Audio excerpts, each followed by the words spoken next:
Good morning. Good morning.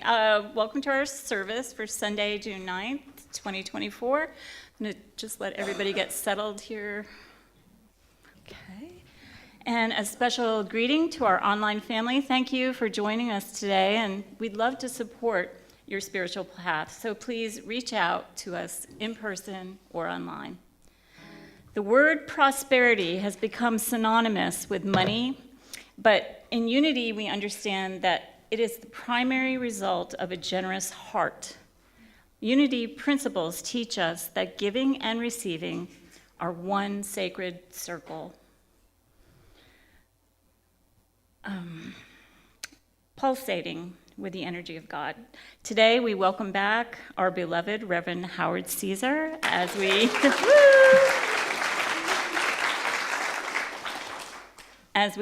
consider the importance of discerning the gap between the truth and the barrage of information we're exposed to. Reverend Howard has been a leading Unity voice in the New Thought movement for decades. He served as the beloved senior minister at Unity of Houston for 34 years, prior to his retirement in 2017.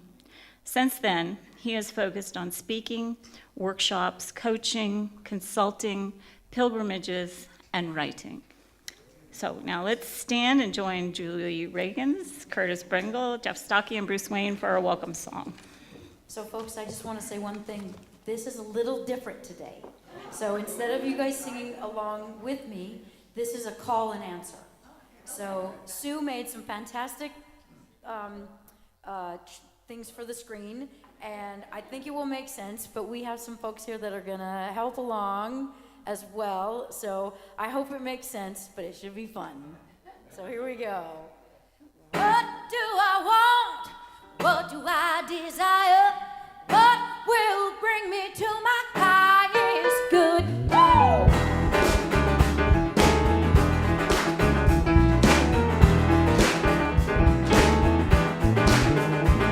Prosperity, I claim it. Abundance, it is mine. Love flows through me. I feel joy all the time. I can have it. I deserve it. I claim it. It is mine. I can have it. I deserve it. I am it. It is mine. Peace fills my heart. I surrender everything.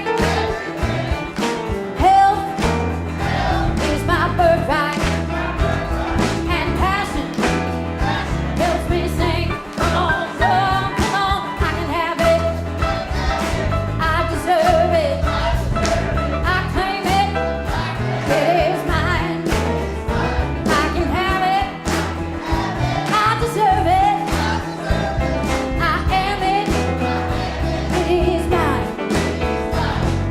I release and let go. I accept what is mine. I can have it. What I want. And let spirit direct the flow. Life is good. Yeah, life is fun.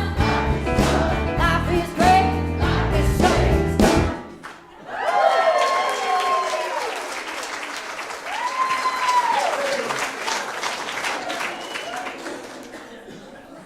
Whoa, what a welcome song, and a great way to get started.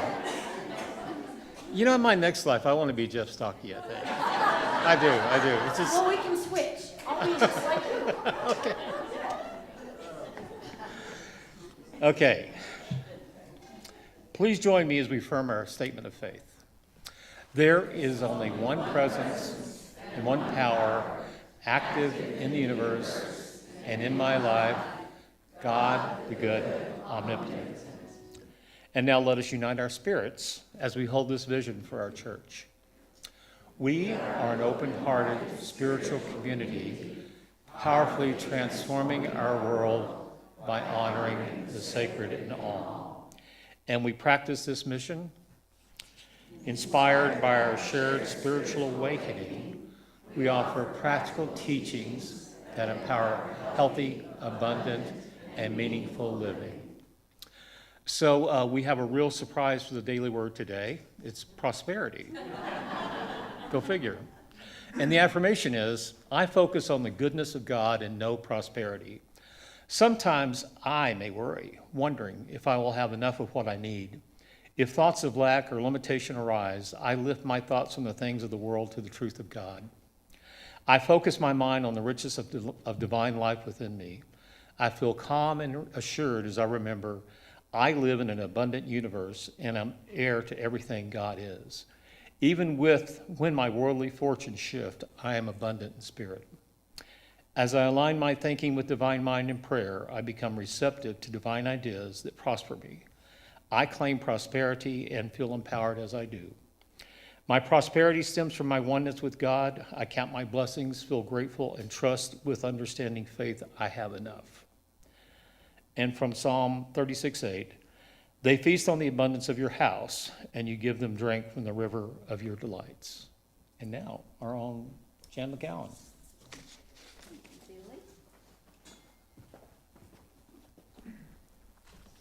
Good morning.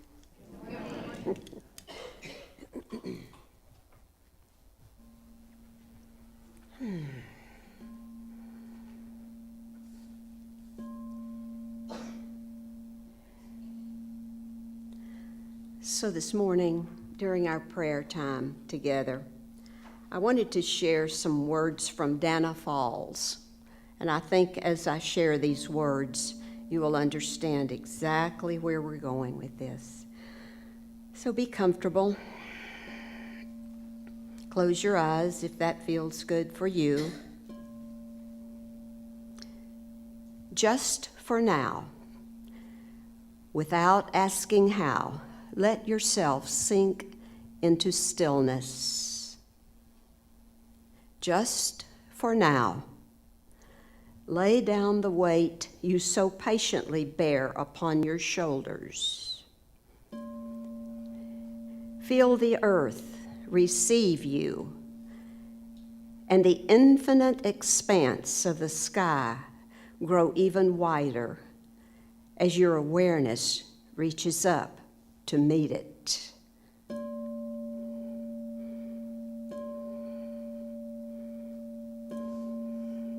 Just for now, allow a wave of breath to enliven your experience. Breathe out whatever blocks you from the truth.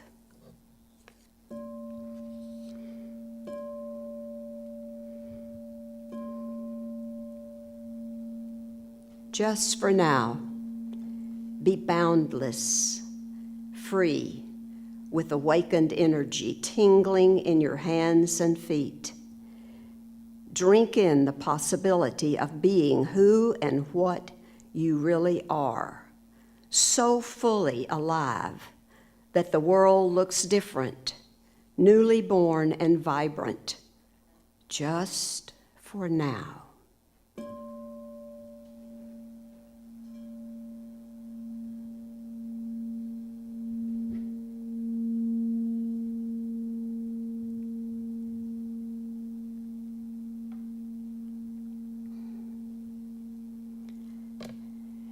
And this is how peace returns to earth.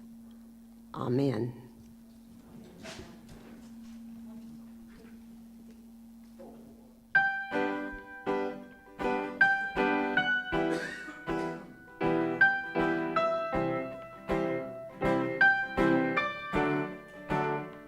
May you have auspiciousness and causes of success. May you have the confidence to always do your best. May you take no effort in being generous, sharing what you can, nothing more, nothing less. May you know the meaning of the word happiness. May you always lead from the beating in your chest. May you be treated like an esteemed guest. May you get your rest, may you catch your breath. And may the best of your todays be the worst of your tomorrows. Whoa, and may the road less paved be the road that you follow. Whoa. Well, here's to the hearts you're gonna break. Here's to the lives you're gonna change. Here's to the infinite possible ways to love you. I want you to have it. Here's to the good times we're gonna have. You don't need money, you got a free pass. Here's to the fact that I'd be sad without you. I want you to have it all. I want you to have it all. I want you to have it all. I want you to have it. May you be as fascinating as a slap bracelet. May you get the chaos and the clutter off your desk. May you have unquestionable health and less stress, with possessions and immeasurable wealth. May you get a gold star on your next test. May your educated guesses always be correct. May you win prizes shining like diamonds. May you own each moment to the next. May your best days today make the worst of tomorrow. Oh, and may the road less paved be the road that you follow. Oh, well, here's to the hearts you're gonna break. Here's to the lives you're gonna change. Here's to the infinite possible ways that I love you. I want you to have it. Here's to the good times we're gonna have. You don't need money, you got a free pass. Here's to the fact that I'd be sad without you. I want you to have it all. I want you to have it all. I want you to have it. Oh, I want you to have it all. Oh, I want you to have it all you can imagine. Oh, no matter what your path is, if you believe it, then anything can happen. Go, go, go, raise your glasses. Go, go, go, you can have it. Baby, you can have it. Oh, and I toast you. Here's to the hearts you're gonna break. Here's to the lives you're gonna change. Here's to the infinite possible ways to love you. I want you to have it all. Here's to the good times we're gonna have. You don't need money, you got a free pass. Here's to the fact that I'd be sad without you. I want you to have it all. I want you to have it all. I want you to have it. Oh, I want you to have it all. Well, here's to the good times we're gonna have. Here's to you always making me laugh. Here's to the infinite possible ways that I love you. I want you to have it all.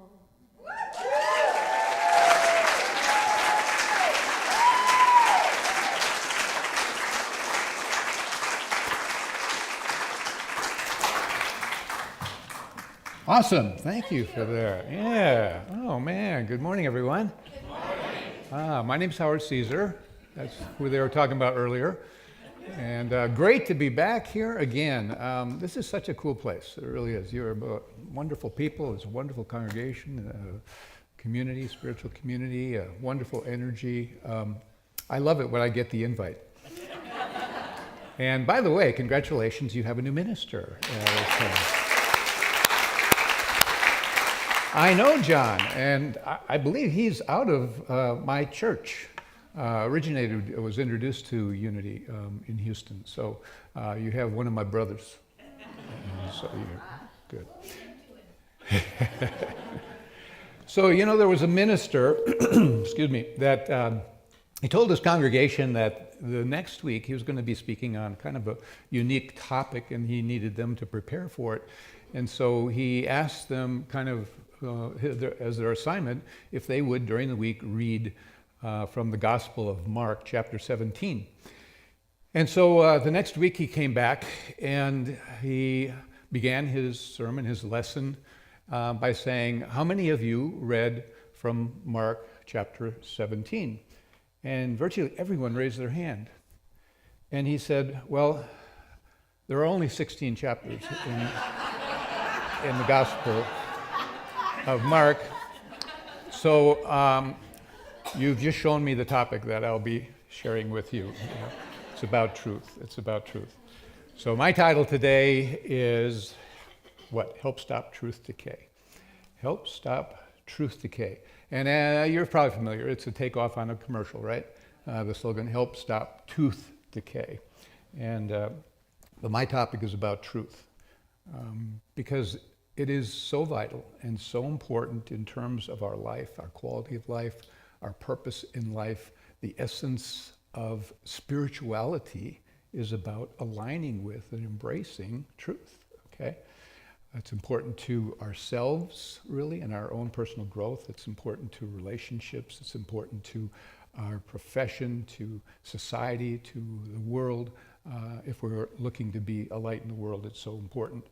And the solution of that product of Colgate or Crest or whatever it is, I don't even remember what it was, not needing to, but the solution is that if you use it daily, it's going to make you happy, brightened teeth, right? And the same is true of truth. If you use truth on a regular basis, on a daily basis, and integrate it, that it will alter and change your life. It doesn't, falsehood does not decay truth, but it kind of chases it away. There was another TV show, some of you remember, I'm maybe dating myself, it was called Talks on Truth. And, or no, I'm sorry, that's a book. It was, it was To Tell the Truth. Remember that? And they would have, a voice come on and tell about some feat that a individual had done or accomplished, and there's something that was very unique to the person. And then 3 people would come out and sit down in a chair, and then they had a panel over here. And the panel was to ask them all kinds of questions to find out which of the 3 was telling the truth and which of the other 2 that were lying. And so there were a bunch of questions. And I just want to share that really, in today's world, we need to inquire and ask a lot of questions, because there's a lot out there, that is coming at us, that is taking away from what is really the truth. A certain amount of falsehood. There was another TV show you probably remember, Truth or Consequences. Okay, and so that was a funny show, if I remember it right. They would ask you some question that you couldn't possibly answer, so that then they would take you away to the consequences. And they might be throwing pies at you, or you'd be falling in a tank of water, or there was something, and it was just all about laughter and fun. But the truth is that the further you get away from truth, there are consequences. It changes and alters our life. One of the main reasons that we are in this life is to learn and to grow and to evolve spiritually. And ways that includes would be, learning forgiveness and learning unconditional love and a life of prayer and basically all of the principles of truth that come into play. There is a story or a fable about a king that once offered wealth and honor to any of his 4 guardsmen that he was close to, who in this king's judgment could write the wisest statement concerning what was the strongest thing in the world. Follow that? Okay, they were to write what was the strongest thing in the world, and they would have wealth and honor. So the first one wrote, wine is the strongest. And he said that wine could level all distinctions of rank, making the fatherless child and the king on his throne as one, and could cause a man to forget pain and remember neither sorrow nor debt, and could make the poor imagine themselves rich. And anyway, it was the strongest, wine. Second said, or not said, but wrote, the king is the strongest. I think he was kissing up to the king. And he wrote that, what is more possessed with power than a king? The word is law throughout the land, and he can declare war, he can decree death on any of his subjects. Truly, the strongest is a king. The third wrote, women are the strongest. Yes, women are the strong. Kings may be great, but it was woman that bore a king, and without women, man could not be. A man may forsake riches, his own parents, even renounce his citizenship, when the love of a woman calls upon him to do so. So women really are the strongest. And of course, the one that hit the home run for me was the fourth, who wrote, "Truth is the strongest. All the earth depends upon truth. Heaven has blessed it. Evil works tremble in its presence. Wine, kings, women are strong, but they eventually pass. Truth endures forever. It is the source of justice and order. It is the strength and the power of all the ages." Truth gets my vote. Now, we can all agree that one of the things that we come here to a wonderful spiritual community like this, Unity of Wimberley, is that we basically want to worship and connect with God. And from that, we want to gain a sense of freedom from the ills and challenges of the world, really. Now, Jesus taught us many things and many truths in many ways, but two things that I'd like to stand out today, to take to a real deep level within our soul, because he felt they were most important, and his life was about that. And they're familiar, they're common, but profound. And one was where he said, "You shall know the truth, and the truth shall set you free." You shall know it. You shall know it. Shall. You have to know this. You shall. It's like a directive. It may take you many lifetimes, but you shall know the truth. You see? He wasn't in an angry way, but I'm just saying he was stressing the importance. You shall know the truth, and the truth shall set you free. What else set you free? What? Okay, all right. And now the other thing that he said that I'd like us to really take to another level is where he said, "God is spirit, and they that worship him must worship him in spirit and in truth." How are we to worship him? In spirit and in truth. You're getting better. You're getting louder. Okay? We're kind of carrying off from the singer that had us chanting back and forth here. She set the stage for this. So, what is spiritual truth? Okay, well, you know, that it can be foggy for some people, but basically it is the absolute of God. It is the reality of God, capital R, okay? And it is divine principle, which has been, and always will be. It's unchanging. It has permanency. It is reliability in this universe. And its essential foundation is that it takes you to good. It does set you free. The truth is a state of being, of oneness with what God is, and allowing that to flow freely through you. A person or people are ill in the world, but the truth is that God is wholeness. There is limitations and not enough for people in the world, but there is always enough, and absolute abundance is the truth of God. Okay, that's the reality that we're able to experience and manifest in life as we learn. There is nothing to match the power of truth in overcoming all the ills that man believes himself to be vulnerable to. Truth, very powerful, and it was very powerful to Jesus, and that's what his ministry was about. In fact, if you recall, he said, and this is in the Gospel of John, he said, "To this end was I born, and for this cause came I into the world, that I should bear witness unto the truth," that I should show you the truth and how to live the truth and the results of this truth. It's my purpose. And he said, everyone that is of the truth hears my voice. And so there is an inner voice, still small voice, and if you are of the truth, you're listening to and hearing the voice of the Christ in you, taking you into truth, and that's one of the goals. So my title today is Help Stop Truth Decay. Well, I've already said truth doesn't decay. We just drift away from it, in a sense. You know, the ego, edging God out, or the separate self, is really what gets in the way of us, okay? And so we're having to distinguish between what is the voice of the Holy Spirit and truth, and what is the voice of this separate self, essentially. And the separate self is the part of the mind that essentially separates us from truth, you know? It's the part that the mind depends on in terms of the outer world. It looks to the outer world for information, for perspective, for its view of the world and what's going on. It allows outer situations and circumstances and events and happenings and challenges to basically blind you to what is really accurate, okay?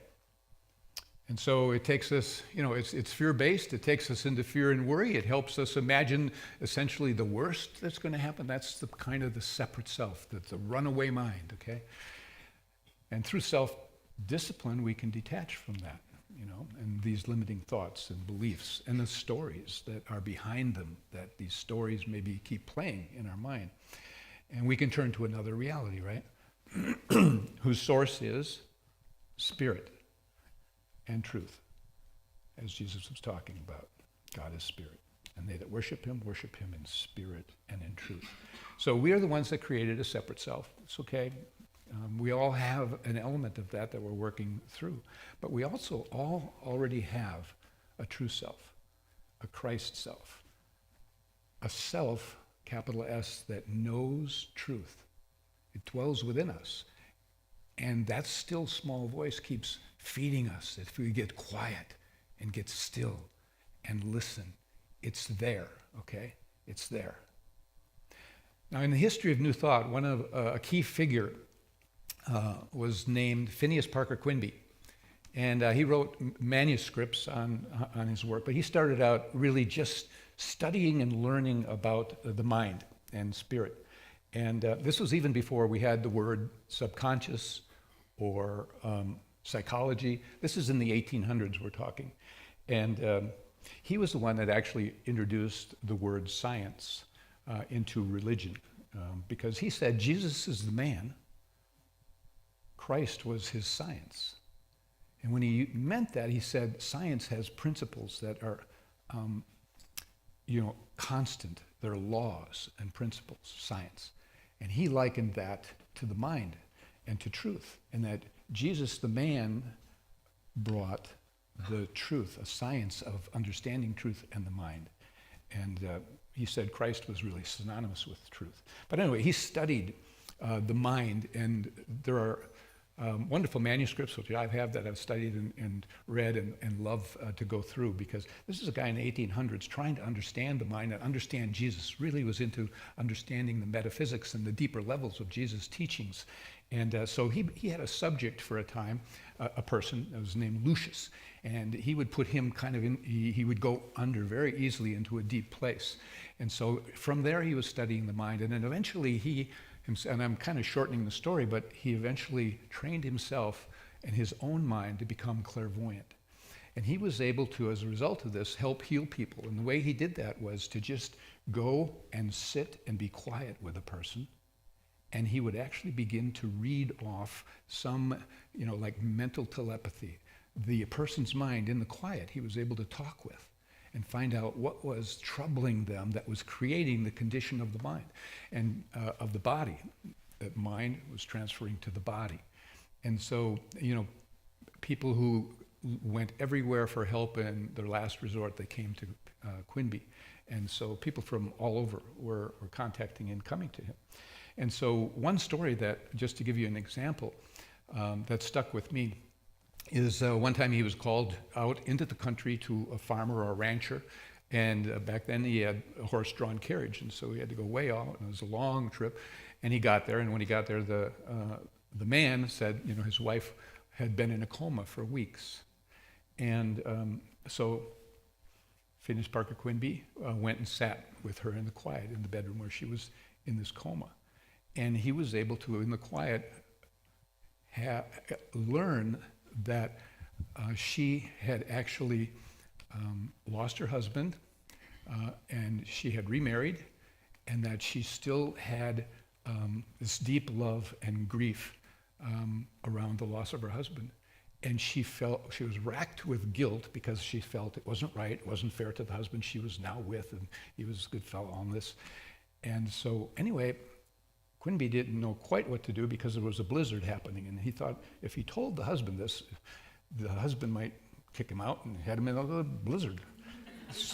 But he decided he would take a chance because he needed to spend the night, for his own livelihood. Anyway, he brought the husband in, and in the bedroom there, where the wife was in a coma, he explained to the husband what was going on and what was happening and how deeply she felt and guilt and so forth, that she wasn't loving him like she was this previous. And anyway, when he was done saying this and telling the husband, she came out of her coma and she sat up and she said, "That's the truth, honey."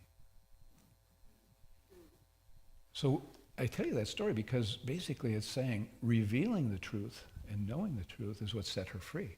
She was sitting on pain, unable to really go to the truth. And we do that in life in various ways. That's just one example. To Quinby, the trouble with mankind is that they were spiritually sick, is what he said.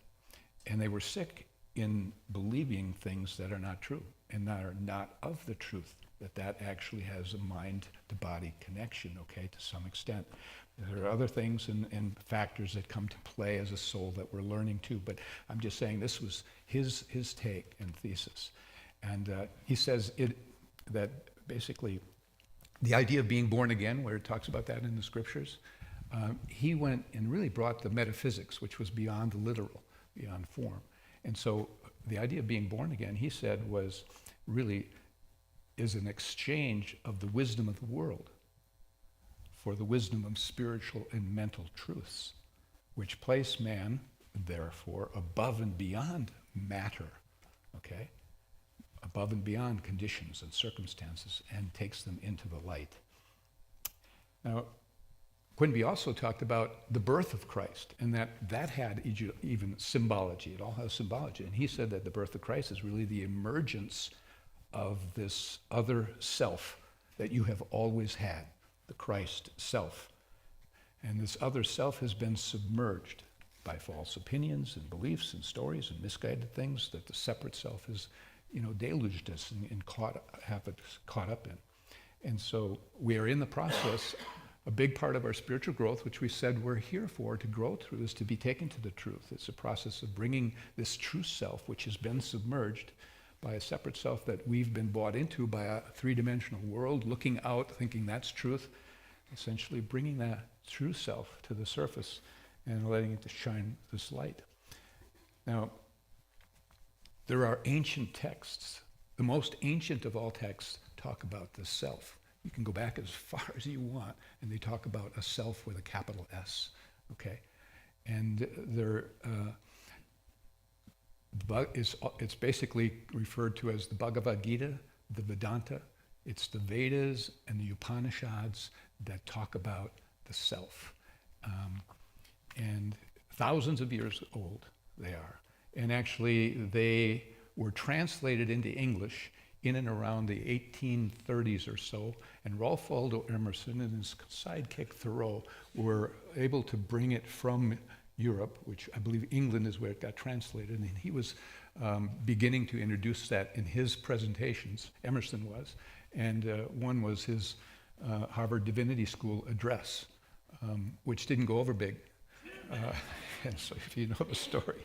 But anyway, the Vedanta, or the Upanishads, have pieces of writing that just reach deep inside you. They carry so much truth.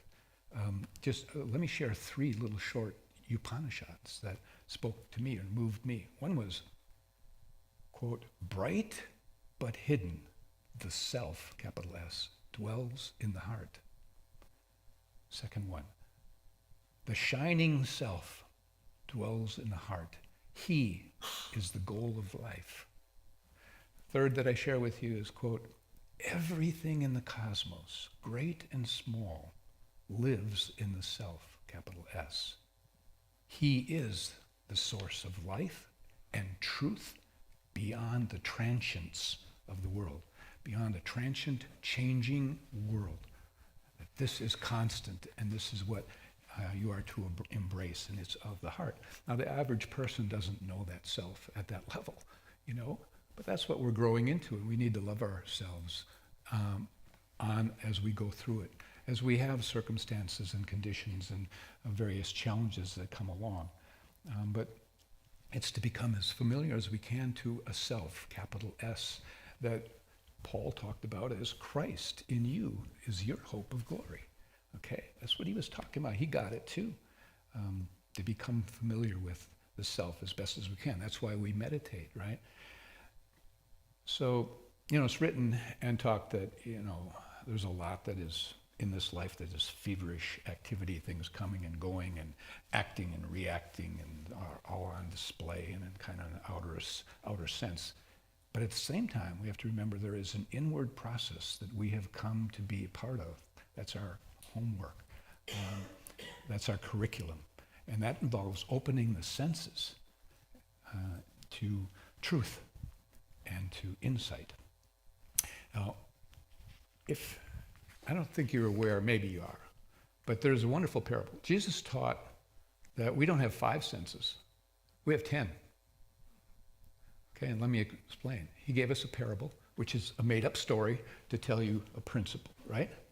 Okay, and he said, the kingdom of heaven is like unto 10 virgins who took their lamps and went forth to meet the bridegroom. 5 were wise and 5 were foolish. The 5 foolish, they took their lamps, but they didn't bring any oil. The 5 that were wise, they took their oil along with their lamps.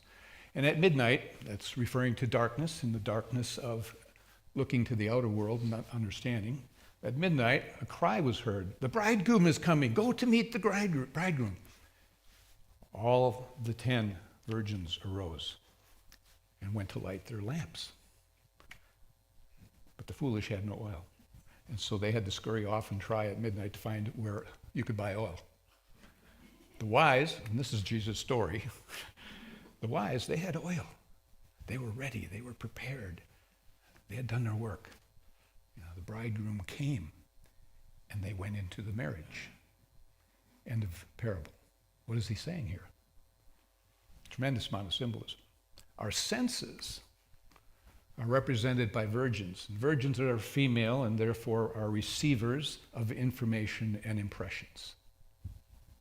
And Jesus is saying it's as if we have not 5 senses, but we have 10, really. And the 5 foolish look outward and believe what the outer world and world of appearances and voices of separation and in consciousness are saying. Jesus said in another place, judge not by appearances, judge righteous judgment. So he's consistently saying this.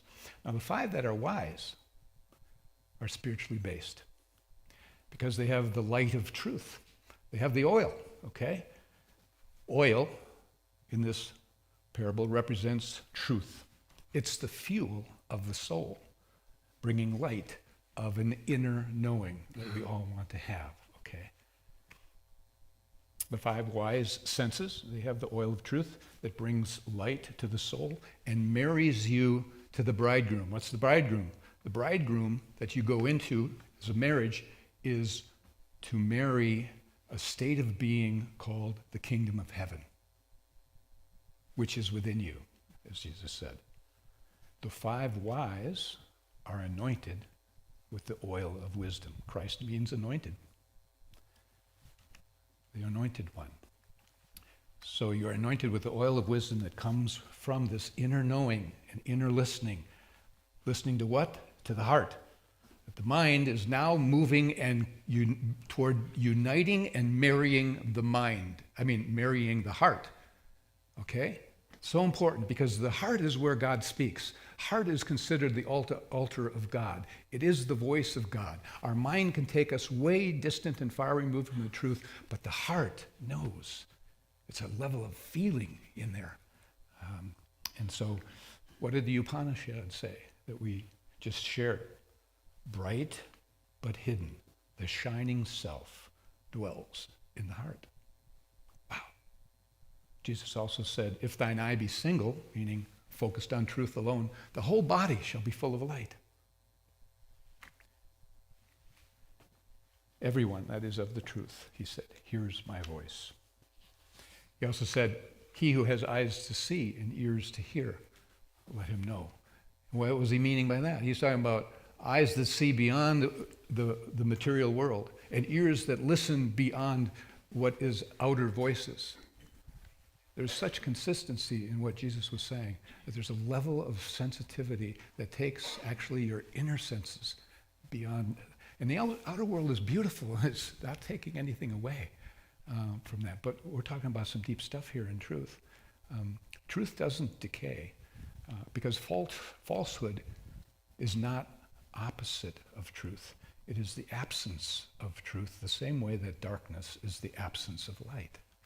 Okay? Now, a thought, any kind of thought, is harmless unless we believe it's true and it's false. And if we make a story about it and keep telling our story about it, eventually it has consequences. There's a lady named Byron Katie. Some of you may know of her work, okay? And there's a lot of teaching that she did on the idea of truth. And her personal story was very interesting. She, at one point, had 2 marriages and 3 children and a successful career. And all of a sudden, she was, I think it was 42 or 43 years old, and she entered into a downward spiral, into despair and rage and paranoia. And she became so depressed for 2 years of that period of time, she almost never left the house, never left her bedroom, and was just kind of mean and just really off. And so she put herself in a halfway house, and at some point in whatever the teachings are reflecting that she did, at some point, again, shortening up the story, one morning she woke up, and all the false stories, she said, and false concepts were gone. She said there was nothing separate. She was now happy and loving, and it stayed with her. And from that, she developed a work that she took to people around the world in her teachings and lectures. And basically, it was a work that was about inquiry. Be careful about what you accept as being true. Her big question was to ask, is that true? Can you absolutely know that that is true? You are asking the deepest part of yourself, that is S capital self, that shines bright and has the voice of truth. If you listen, that's what she was taking you to. And she would then get to, after a series of steps, so who would you be without that thought? Who would you be without that belief? Who would you be without that story that your mind has been telling you? Very good question, isn't it? Very powerful. In these times, we're confronted with a lot that is falsehood, fabricated stories, misinformation, conspiracy theories, distortion of the facts, all kinds of things. And it comes in various media and internet and podcasts and what have you. We have to protect ourselves. We have to inquire. We have to do the inner work to see what upsets us. And anything that takes us into stress or upset, on some level we need to get back on, what do we know to be a truth here? Because we're meant to be a light and allow light to come in.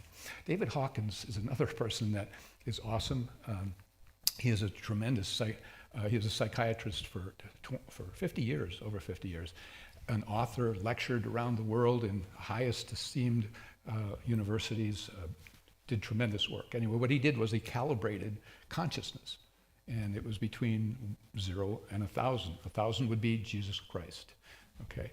Anyway, he was able to somehow do some muscle testing. And he said that even truth is transferred into the body. That it's the same way that truth makes us happy. And untruth and false, distant from truth, kind of takes energy away from us, okay? And darkens the light that we are. Well, he was saying on the basis of strength, when you are telling yourself something that's false, you'd ask a question, is this true or false? If it was false, you'd go weak. If it was true, be strong.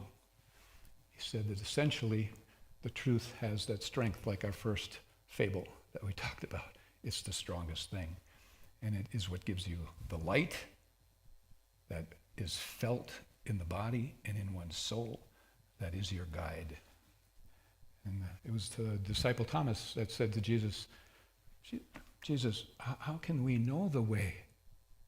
And Jesus says, I am the way. I am the truth. I am the life. the way, the truth, and the life comes through the I am, which means Christ, which means the voice of truth. When Jesus was departing and leaving this world, he provided us with good counsel. And he said to the disciples, I will send to you from the Father the Spirit of truth. And that Spirit of truth, he will guide you into all truth. It's a pretty good promise. I end with this story. One day I was shopping, grocery shopping in a grocery store. Very rare. My wife does that for me, bless her heart. Anyway, I was picking up a couple of things, and so I was coming out into the parking lot, and I looked up and I saw a lady that was looking for her car, and I could tell she couldn't find it. She was looking around, and she would go up one aisle and down another, and she had a boy behind her with all groceries in the cart following her. And at one point, I was close enough to see him roll his eyes. And anyway, it was kind of funny, but we've all done that, haven't we? We've gotten out of our car, and it's like, where was I? Our minds were full. It's a bit embarrassing because others, I think, can understand losing a small thing, like a contact lens or an earring or a pen that you like or something. That happens. But losing an automobile, misplacing an automobile, it's pretty big. And so anyway, after I watched her before getting in my car and saw that she'd found her car. It was a long way from where she was looking. But she got there. I hope she gave the boy a tip. But my point in telling this story is that when it comes to spiritual truth, it's not a small thing. It's a big thing. And you need not misplace it in your life.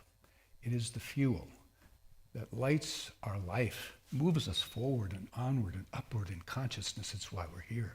The truth, as Jesus said, shall make you free, set you free. The magnificence of what you are is a deep contrast to how you perceive yourself. I promise you, that's true. But when a seed is planted in the earth, the obligation of the seed is to realize itself, to be what it was intended to be, to live and to express its truth that is inherent within it. We are intended to be like that seed. We're here to share our light and to be a light in the world, as Jesus said. So I say to all of you, may you know the truth, and may you go forth to be a light in the world. God bless you all. Let's turn within for a moment, okay? Take a deep breath. This is a lot to take in, okay? Wow, yeah. Just relax. We let go. And are we to return into this inner silence, this inner stillness? And we have that deep feeling where we connect to self with a capital S.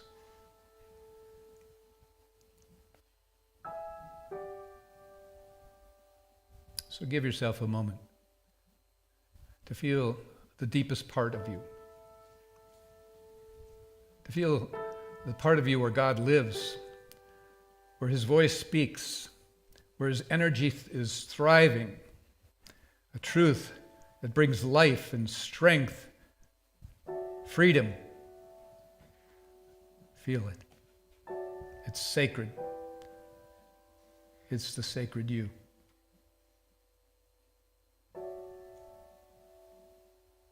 And when God created you, he made you part of him.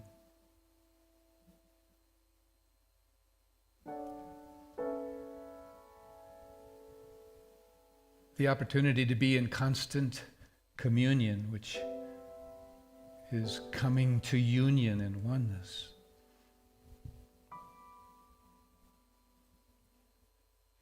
And so know the truth that you are held in God's presence, even when you're not aware of it.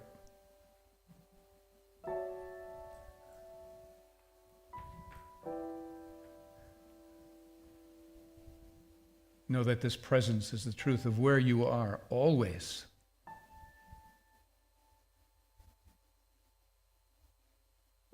Know the truth of what you are forever, an eternal, luminous light being.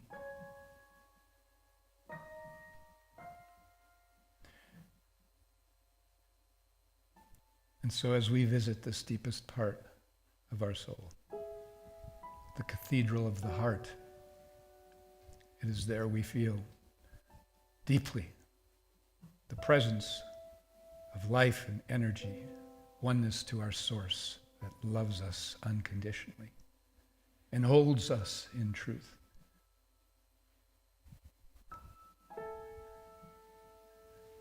And so we continue to knock at the door of our heart, to feel it open, to allow it to be filled with the light and the truth of our divine nature. Divine Presence, we are so grateful for your truth, the truth that is always there, embedded within us, seeking to set us free. And for this knowledge, this insight, this understanding, we commit to step through that door. And we are so grateful, so grateful. And so it is. Amen.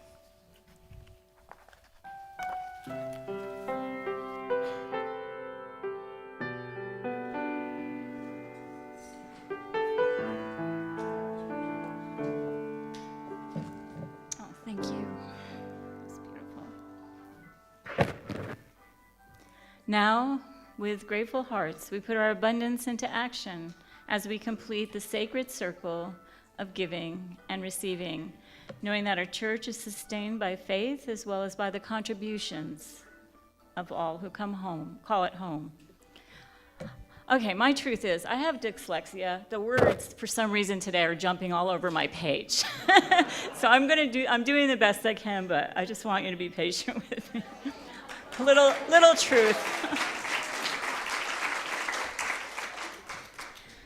Okay, so let's take a moment to bring this truth into our hearts as we prepare our offerings and as our ushers come forward. To our beloved online family, if this message supports your spiritual growth, please consider making us part of your abundance practice. For all of our giving options, please scan the QR code on the screen. We thank you for the gifts you have sent already and affirm the gifts you're sending now. And now let us offer this affirmation of abundance together. Divine love, as me, blesses and multiplies all that I have, all that I give, all that I give, all that I receive. Not good.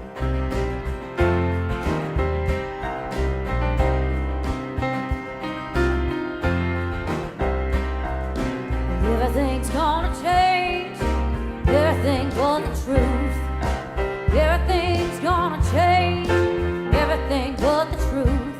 There's no playing games, no taking names. Spirit is bulletproof.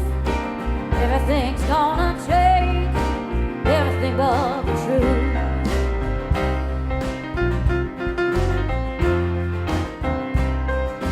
Sooner or later, before too long, you're gonna have to make a payment. Sooner or later, before too long, you're gonna have to make a payment. Gotta settle it up with this sweet old world. Give back what you've taken. Sooner or later, before too long, gonna have to make a payment.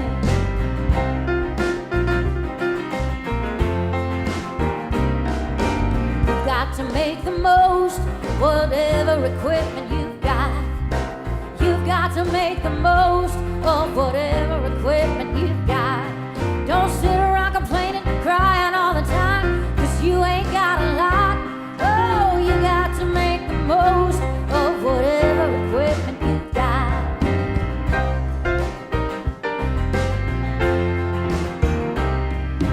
Well, everything's gonna change, everything but the truth.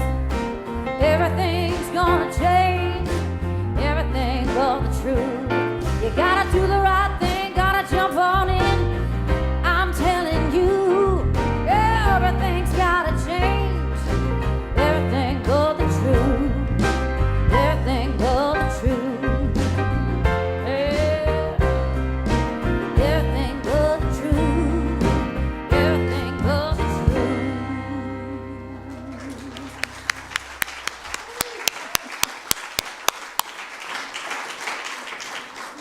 With full hearts, let us bless these gifts together.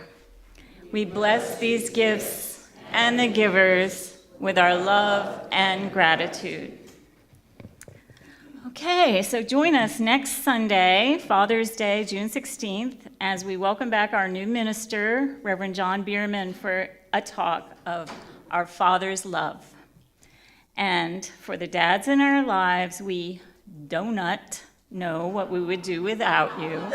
So we will share a sweet treat to celebrate the day, and we'll have donuts for everyone. And Tanya Crenshaw will be on hand to take family photos. And if you would love to spend more focused time with Reverend Howard, he's facilitating a 3-day meditation and truth retreat this September 27th, 28th, and 29th at the beautiful Camp Allen Retreat Center in Navasota. His website is in an updated transition now. Is that right? Okay. But he brought a sign-up sheet located on the front foyer table. So please add your name to it if you're interested in getting more information. There will be about 40 open spots for the retreat. This promises to be a meaningful weekend in a beautiful spot, so be sure to connect with him if you're interested. This Saturday, June 15th, is the newest installment of our Share Your Skills workshop with Steve Ulfelder, who will be teaching us the basics of writing fiction beginning at noon until 2. Sign up now with this QR code. Some of these words are not right, okay, on the screen if you want to attend. Steve's here. And we're looking for more workshop offerings. Think about a skill or a hobby you have that others would enjoy. Share your craft hobbies, painting, knitting, woodworking, photography, or maybe you have some tech skills that you can teach our tech challenge friends. Perhaps you could share your knowledge of bird watching or fishing. Reach out to Leah Finn. She can help you noodle. This Saturday morning is Wildlife Workday from 8 to 9 a.m. Please reach out to Andrea Ballantyne with any questions. She's right there. Join us Thursday, June 20th for our first Summer Solstice Talent Show. Sign up with this QR code if you plan to attend or if you'd like to sign up for a fun evening of talented and not so talented offerings. Learn and grow each week with Unity's Wednesday book study group. I wanted to mention we are starting a new book. It's Discover the Power Within by Eric Butterworth. If you'd like to start a new book this Wednesday, 11:30 to 1:30, and look for our weekly midday reflection videos on YouTube, Instagram, Facebook on Thursdays. Kirtan chanting is every Sunday morning before the service at 10 o'clock down the hall from the business office. And as always, we're collecting crisis breadbasket food donations on our front foyer bookcase. You can always send a monetary gift directly to them to the address listed on the screen. Reach out for prayer and care support to the email addresses on the screen. Check our website event page often for all upcoming classes, groups, and events. And a reminder, Jan McGowan will be here to pray with you after this service. Our prayer request box and gratitude jars are on the fireside room buffet, and if you're visiting today, please consider filling out a blue information card located on the front foyer table so we can welcome you properly. And check out the bookstore for some great Father's Day gift ideas. Now, let's sing in the kids. You are alive. You are alive. You are alive in this world. You are alive. You are alive. You are alive in this world. And you shine. And you shine. And you shine so bright. And you shine. And you shine. And you shine so bright. Now let's bless these children. Children and youth of Unity, we love you, we bless you, we appreciate you just the way you are. And that brings us to the close of our service. Please join us as we pray our prayer of protection. The light of God surrounds us. The love of God enfolds us. The power of God protects us. The presence of God watches over us. Wherever we are, God is, and all is well. I breathe.